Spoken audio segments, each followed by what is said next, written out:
জয় জগন্নাথ। আজ জগন্নাথ দেবের স্নানযাত্রা।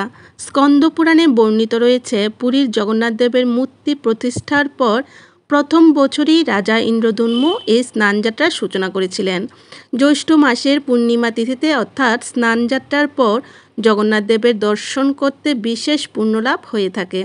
আরও একটা কারণ অবশ্য রয়েছে, এই দিনের পর থেকে প্রভু এক পক্ষকালব্যাপী কাউকে দর্শন দেন না।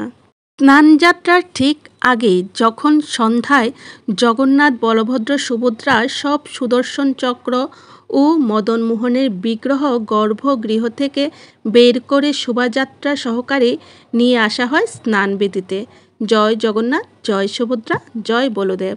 জ্যৈষ্ঠ মাসের পূর্ণিমা তিথির বিশেষ সময়ে উত্তর দিকের কূপ থেকে জল নিয়ে এসে বৈদিক মন্ত্র উচ্চারণের মাধ্যমে শুদ্ধিকরণ শেষে 108 কলসি জল দিয়ে স্নান করানো হয় 3 বিগ্রহকে। সেই সন্ধ্যায় স্নানের শেষে 3 ভাই বোনকে গণপতির রূপে সাজানো হয়। একেবারে হস্তির মুখ বিশিষ্ট বিশেষ ধরনের মুকুট সাজে সজ্জিত করা হয় বলে এই বেশকে গজবেশ বলা হয়ে থাকে। এদিকে 108 কলসি জল দিয়ে স্নান করানোর ফলে জগবন্ধুর জ্বর আসে, তাই রাজবৈদ্যের চিকিৎসাধীনে গোপন একটি ঘরে রাখা হয় তাদের।